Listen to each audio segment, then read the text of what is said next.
आणि आता वळूया पुढच्या महत्त्वाच्या आणि युद्धाच्या बातमीकडे। इस्रायलने इराणच्या तिसऱ्या महत्त्वाच्या नेत्याचा खात्मा केल्याचा दावा आता करण्यात आला।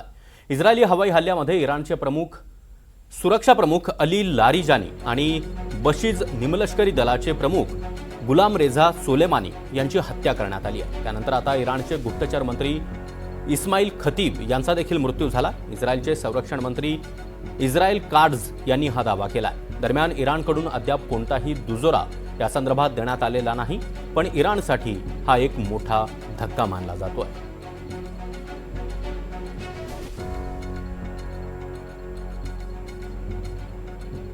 आणि या संदर्भात अधिक माहिती देतात आमचे प्रतिनिधी अभिजित पाटील। अभिजित, इराणला हा मोठा धक्का मानावा लागेल का?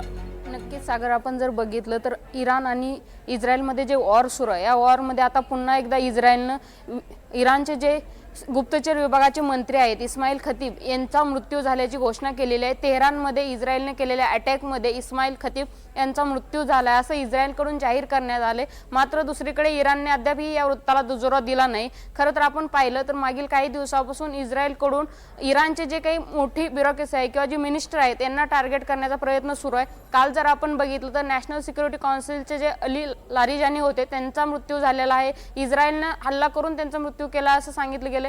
तर दुसरीकडे आज इस्माईल खतीब यांचा मृत्यू झालेला आहे। त्यामुळे आता इस्रायलने पूर्णपणे जी सिस्टीम आहे इस्लामिक रिव्होल्यूशनची ती एक प्रकारे डाऊन करण्याचा प्रयत्न केला जातो किंवा ते संपवण्याचा इस्रायलचा पूर्णपणे प्रयत्न सुरू असल्याचं दिसून येते। आताच काही वेळापूर्वी ज्यावेळेस इराणचे जे विदेश मंत्री आहेत अब्बास आरागची यांना विचारण्यात आले की पुढील टार्गेट तुम्ही असू शकता का, त्यावेळेस त्यांनी स्पष्ट केलंय की देशासाठी जीव द्यायला मी तयार आहे। एक प्रकारचं इस्रायल हे प्रत्येक नवीन टार्गेट अचीव करते असं दिसतंय, तर दुसरीकडे इराण ही मात्र मागे हटायला तयार नाही। नक्कीच अभिजित, इराणसाठी हा मोठा धक्का असला तरी इराण कुठल्याही परिस्थितीमध्ये एक पाऊल मागे घ्यायला तयार नाहीये। धन्यवाद दिलेल्या या सविस्तर माहितीसाठी।